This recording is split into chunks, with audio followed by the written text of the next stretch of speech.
Hello kaibigan, kung bago ka lang sa akin channel, huwag pong kalimutan mag-subscribe and i-click ang notification bell para always ka-update sa aking upcoming videos.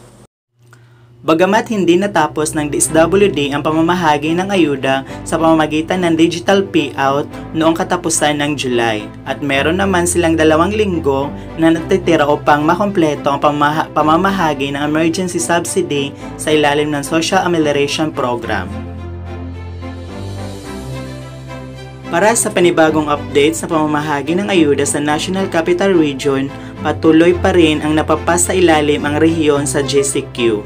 At hindi maipagkakaila na marami pa sa ating mga kababayan dito na hindi nakakabalik sa kanilang trabaho.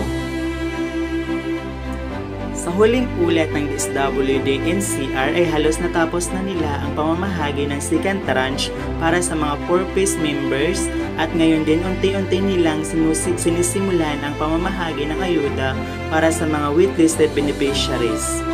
Ang mga wait-listed beneficiaries na ito ay mga pamilyang mga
bahagi ng ahensya para sa bilang ng nabahagian at naipamahagi na ayuda.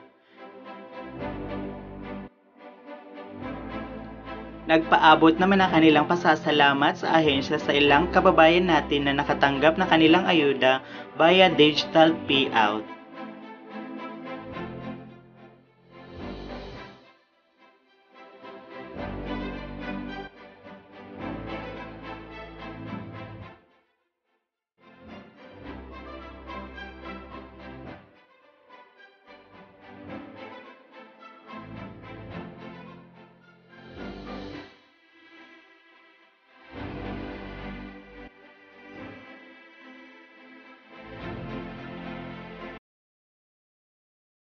Ayon sa ahensya, patuloy ang kanilang tulong sa pamilyang benepisyaryo upang matugunan ang kanilang pangangailangan sa panahon ng crisis.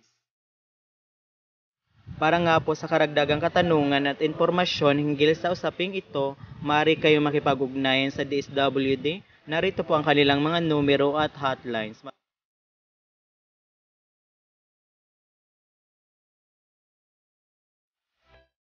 Kung hindi ka pa nakapag-subscribe, mag-subscribe na and click the notification bell para always ka-updated sa aking mga balita. Kaya maraming salamat and God bless po.